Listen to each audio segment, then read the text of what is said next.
नमस्कार सभी को। तो आज बहुत ही इम्पोर्टेंट टॉपिक है जो हमारी श्रृंखला चल रही है। इस टॉपिक में हम इस बात को मद्देनजर रखेंगे कि जो बच्चे थोड़े हाइपर होते हैं, हाइपर मतलब वो बहुत ज्यादा एक्टिव है, कि इतनी चंचलता है, हमेशा हाइपर रहते, कभी थकते नहीं है। तो उन बच्चों के लिए समय सारणी हमारा क्या टाइम टेबल होना चाहिए, किस तरीके से हम इस चीज को टैकल करें। ये काफी बार समस्या आती है कि बच्चा बहुत एक्टिव है, बहुत दंगली है, पढ़ाई भी अच्छी करता है और शैतानी भी बहुत करता है। यहाँ से जाने के बाद होमवर्क भी करेगा, टीवी भी देखेगा, खेतों पे भी घूमेगा, दोपहरी में भी घूमेगा। तो ऐसा कंसर्न आता है कि that this kid is quite active and how we can control him. अब बच्चे का टाइम टेबल क्या होना चाहिए, हमें उसे कैसे इस बात को समझें कि जो उसकी एनर्जी एनर्जी है हम उसको कैसे यूज करें। तो सबसे पहले मुद्दा ये आता है कि हमें हर एक बच्चे को समझना पड़ेगा। जब तक हम इस बात को नहीं समझेंगे तो क्या पता हम उस बात तक पहुंच भी नहीं पाएंगे।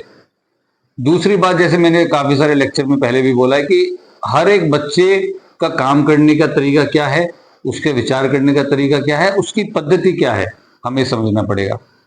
हमें यह भी देखना पड़ेगा कि उसका झुकाव किस काम के प्रति ज्यादा है। जैसे हमने पिछले लेक्चर में भी बताया कि बाएं मस्तिष्क दाएं मस्तिष्क का दोनों का काम करने का तरीका अलग अलग होता है। अब मुद्दे की बात पे आते हैं, जहां से मैंने स्टार्ट करा था कि जो बच्चे हाइपर एक्टिव हैं उनका क्या करें। जैसे हर बार की तरह एक केस स्टडी को उठाएंगे। केस स्टडी कुछ इस तरीके से है कि बच्चा बहुत हाइपर एक्टिव है और उनके जो दादाजी हैं वो सुबह सुबह सैर पे जाते हैं। तो बच्चा उनके साथ सुबह सुबह 5 बजे भी उठ जाता है, सैर पे जाता है। उसके साथ उनके साथ एक डॉगी भी रहता है। दादाजी ने क्या करा, दादाजी बच्चे को समझ चुके हैं।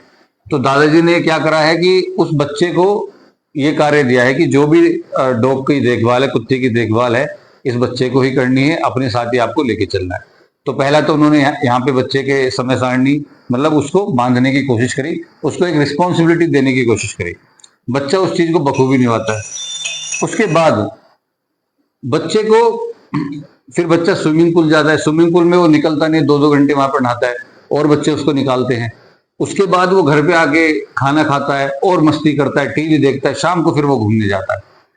अब इस चीज में हमें समझने की जरूरत क्या है कि हमने बच्चे को इतना बिजी रखा, किस तरीके से इस टाइम टेबल को हमें कंटिन्यू रखना है कि जहां पर वो नंबर ऑफ टास्क कर रहा है। जैसे इस बच्चे के साथ एक प्रॉब्लम और आ रही थी कि कभी भी बच्चा अपना स्कूल का बैग नहीं लगाता था, हमेशा किताबें घर पे छोड़ के जाता था। तो घर वालों ने क्या करा कि कभी भी उसका बैग नहीं लगाया, कि वो डेली स्कूल जाता था बिना बैग लगाए। वहां से फिर डांट पड़ती थी, स्कूल से चिट्ठियां आती थी, लेटर आते थे, कंप्लेन आती थी कि बच्चा बैग लेकर नहीं आता। लेकिन लेकिन घर वालों ने भी ऐसा नहीं करा कि उसका बैग नहीं लगाया। इससे क्या हुआ, धीरे धीरे क्या हुआ कि बच्चे को मजबूर होना पड़ा, वो अपना बैग खुद लगाने लगा। और जो उसका टाइम टेबल चल रहा था, अब धीरे धीरे उसका जो हाइपर एक्टिवनेस है वो कम होने लगी, क्योंकि काफी सारी चीजों में उसको रिस्पॉन्सिबिलिटी दी जा रही थी और वहां पर वो शाम तक वो थक जाता था। ठीक है। तो जो हाइपर एक्टिवनेस है, हमने उसको उसका इलाज क्या करा, हमने उसका इलाज ये करा कि हमने उसको नंबर ऑफ टास्क दिए, नंबर ऑफ रिस्पॉन्सिबिलिटीज दी, जहां पर बच्चा उन सारी चीजों को बखूबी निभा रहा है और शाम के आते आते सारे कामों को पूरा करने के बाद बच्चा समय पे सो जाता है। ठीक है।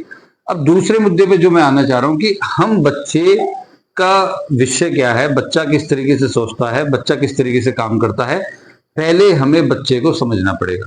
अगर हम बच्चे को नहीं समझ पाएंगे, अब आप कहेंगे सर बच्चे हम तो घर पे ही रहते हैं, हम तो बच्चे को समय देते हैं। बच्चे के साथ रहना और बच्चे को समय देना, दोनों ही चीजें अलग अलग है। जैसे हम इस बात को इस तरीके से समझते हैं कि आप बच्चे के साथ तो हैं, क्या बच्चे को आपने समझने की कोशिश करी, ये दोनों चीजें अलग अलग है। इसको हम कुछ इस तरीके से भी समझ सकते हैं कि एक सेमिनार चल रहा था, स्कूल में लगभग 400-500 गार्जियंस आए हुए हैं और वहां पर एक टीचर सवाल पूछता है कि आपकी दुनिया कितनी दुनिया है। तो पहले कुछ कंफ्यूज होता है, दुनिया मतलब कितनी दुनिया है, बहुत सारी दुनिया है या एक दुनिया है। तो जो टीचर अभिभावक से बात कर रहा है वो कहने की कोशिश कर रहा था इस केस स्टडी में कि आपकी एक अपनी दुनिया है। अभी मैं यहां पर बैठा हूं, मैं एक बातचीत कर रहा हूं, तो मेरे दिमाग में बहुत सारी चीजें और भी चल रही है। कोई दूसरा इंसान बैठा है, उसके दिमाग में बहुत सारे, तो हर एक इंसान की अलग अलग दुनिया है। ठीक है। अब अगर 500 लोग यहां पर बैठे हैं तो 500 लोगों के मन में अलग अलग विचार चल रहे हैं, उनकी अपनी अपनी दुनिया है। उसी बात को हम ये समझ लें कि बच्चों की भी अपनी अपनी दुनिया है। अब आप अपनी दुनिया में रहते हुए बच्चे की दुनिया में आप प्रवेश नहीं करते हैं, ना ही बच्चे की बात को आप समझना चाहते हैं। आप समझ रहे हैं मैं क्या कहने की कोशिश कर रहा हूं? कि हम अपनी दुनिया में हैं, अपनी दुनिया में रहते हुए हम उसे वही चीजें करने के लिए कहते हैं जो हमें समझ आता है। हम अपने दिमाग में टेंशन है, अपने दिमाग में कुछ चल रहा है और बच्चे का कोई सवाल आता है, बच्चे की कोई परेशानी है, बच्चे से हम वो चीजें नहीं कर पा रहे हैं। हाँ हाँ बेटा कर लो, देख लो, अपने हिसाब से कर लो, ठीक है बताएंगे। तो हम अपनी दुनिया से बाहर निकलकर बच्चे की दुनिया में प्रवेश नहीं कर रहे। अगर हमने, टीचर ने, अभिभावक ने, यहाँ पे दोनों का रोल है, टीचर का भी रोल है, कि अगर वो बच्चे की दुनिया में प्रवेश कर जाए और बच्चे की स्थिति को समझ जाए तो हम बहुत सारी चीजों तक पहुंच सकते हैं। जो जटिलता है, जो परेशानी है, उसको हम सोल्व कर सकते हैं। तो हमें यहाँ पर ये समझना पड़ेगा। अभी जैसे आज मैं जब सुबह स्कूल पे आ रहा था तो मेरा बेटा है 5 साल का, तो मुझसे पूछता है, पापा ये बताइए वर्ल्ड वॉर सेकंड में इंडिया ने पार्टिसिपेट करा था? अभी उसने यूट्यूब से देखा है कि ये जो सवाल है एक्चुअली में ये 9th क्लास का क्वेश्चन है वर्ल्ड वॉर का, लेकिन वो मुझसे 5th क्लास का, एलकेजी क्लास का बच्चा पूछ रहा है कि वर्ल्ड वॉर सेकंड में क्या हुआ। तो आप देखेंगे कि समय बदल रहा है। अब एलकेजी का बच्चा आपसे 10th क्लास का सवाल कर सकता है, and thanks to the Google also, to the lot of information which we have in our environment, to the AI also, to the ChatGPT also. तो हमें वक्त के साथ अपडेट होना पड़ेगा। थोड़ी क्षमा चाहूंगा कि फोन 2-3 बार आ चुके हैं, लेकिन मुझे लगता है कि मैं अपनी बात कहने में यहाँ पे सफल हूं, अगर थोड़ा सा भी आप इस बात तक पहुंच पाएंगे।